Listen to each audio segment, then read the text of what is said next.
Hi everybody. For those of you that have seen me before on Through a Dark Tunnel, welcome back. For anybody that's watching me for the first time, my name's Tom. And essentially I broke myself. I've suffered from mental illness for the past 3 years, and I have tried to use my own experience both to break down the stigma faced by survivors of mental illness and to educate people on the experience that people have battling mental illness. So if I've ever done a video that's important, this is going to be the video. I need your help. But the great thing is I don't need very much of it. In fact, I'm only going to ask for the very least you can give me. But I am going to ask for that, because I know that if enough people give me their very least, we have the opportunity to save thousands of lives. Now, full disclosure, I've spent the better part of the last 3 years living a life that, a good day was a day where I could get out of bed sometimes. I haven't been up to much other than recovering. But I really think we have an opportunity to potentially save thousands of Canadian lives every year. And if if that sounds like a noble aspiration, if that sounds like something you can do just by giving me the very least of your attention for a couple of minutes, please, I invite you to watch this video and let's talk about it. We need to talk about the 4,000 people that died of suicide last year. Around the 4,000 that'll die this year, and if I were a betting man, 4,000 that are going to die the year after that. You may not care about these people. You may think that suicide is a choice, a weakness, a failure. I still hope you watch this video. If not for the thousands of suicide survivors, for the tens of thousands of survivors whose lives are left with a gaping, inexplicable hole. The tens of thousands of people that have lost brothers and sisters and mothers and fathers and sons and daughters. For them, please just give me a few minutes of your time. So first things first, 4,000 people, it doesn't seem like that much. Things seem kind of stable, everything's okay. But it strikes me as funny.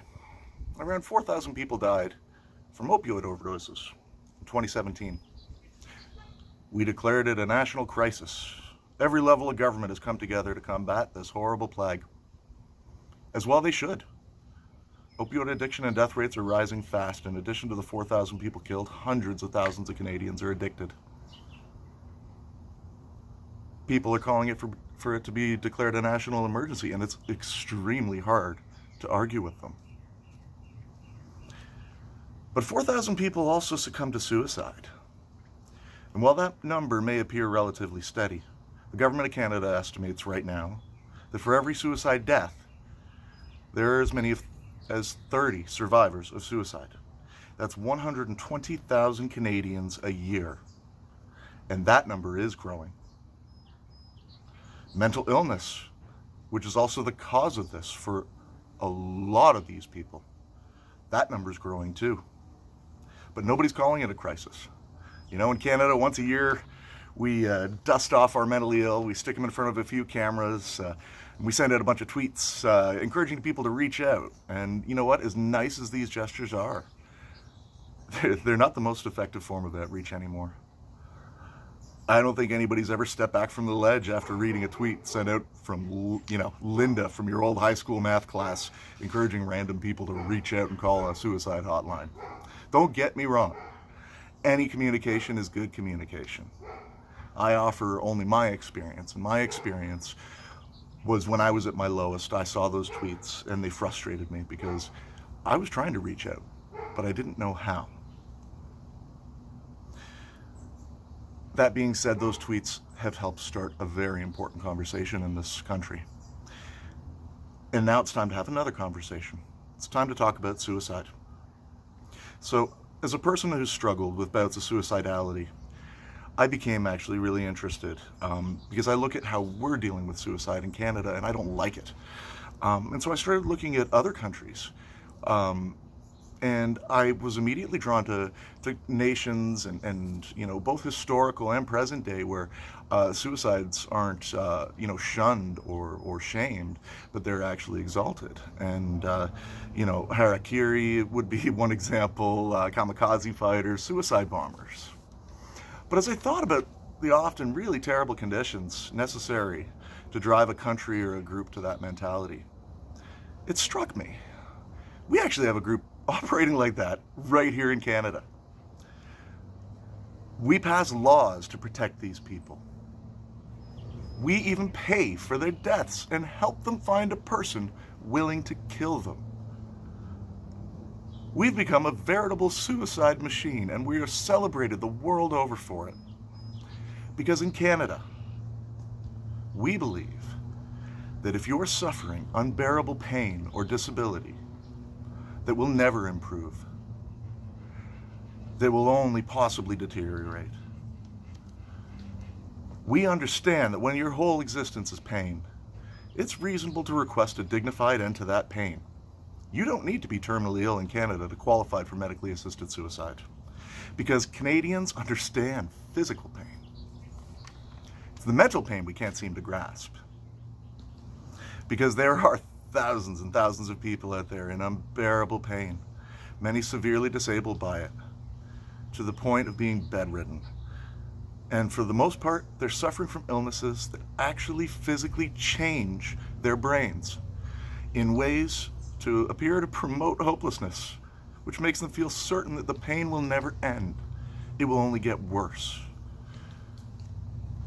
For those of you who are unable to understand mental or cognitive distress or pain, I can only offer my experience. But if you really want to see it, I will offer you a trigger warning. I posted a video in early February. The video was posted when I had made the decision to live. And I think it shows you what pain a lot of people out there are in. Now,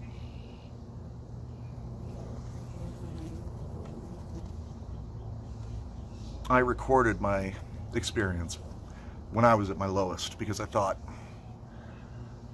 some good has to come of this. If what I'm going through can teach somebody else, then I know that's something positive. Even if it's me sticking a camera in front of my face when I'm at my worst, someone can learn from that. But if you can come with me, and if you can accept that mental pain can be just as debilitating and just as horrifying as physical pain, then whether it's mental or physical pain, at a certain point, it becomes a logical equation in the head. I am in so much pain, I cannot take it, I need to escape. Hundreds of thousands of Canadians are feeling like that right now. We can't talk to the 4,000 people that killed themselves last year. We can't tell them that things were going to be okay. But we can talk to the pretty close to 2,000 that are going to do it this year, or the 4,000 that are going to do it next year. And we can tell them that there's hope. But we don't even know how to do that. The government of Canada tells you that we have a suicide framework. But the number one physical attribute of a framework is that it's empty. I know that Quebec instituted a provincial suicide reduction strategy. And it was responsible for a 50% reduction in suicides in the province within a 5-year time span. That's 2,000 Canadian lives a year. Now I'm going to do the hard work. I'm up here talking, and on June 15th, I'm going to start walking. On June 15th, I'm raising funds for mental health services at my local hospital, Trillium Health Partners. And I'm walking to promote open dialogue and discussion about mental health. Because the more we get together, the more we share, the better chance we have of overcoming this. And on that day, I'm going to be passing around a petition. And it's a petition to the federal government. I'm going to demand that they at least take this serious enough to adopt a plan to deal with it. Help me make the government of Canada adopt a national suicide reduction strategy. Use the hashtag #TheVeryLeast. Tell us about your stories of survival with mental illness, whether it's your own, whether it's somebody you helped, or whether it was somebody helping you. You know, it's not a hashtag to encourage people to reach out. It's a hashtag to encourage people to tell us how they're surviving, because that's all you can do with mental illness is survive. And whether or not you're in bed curled up under your blankets, or whether or not you're talking to a bunch of people on a camera, we're all doing something to survive, and we need to share that. So use the hashtag #TheVeryLeast. Sign my online petition. Come out on June 15th, Arundel Park. It's in Mississauga. Show up at 10:30. We're going to have an amazing time. We've got refreshments. We've got activities planned. We're going to prove that we can have a good time talking about an important thing. And I need enough people to sign my petition, because I don't want to stop walking on the 15th. I want to keep going, and I'll walk all the way to Ottawa if I have to. Help me do that. Help me raise to a voice that they can't ignore. Help me save thousands of people.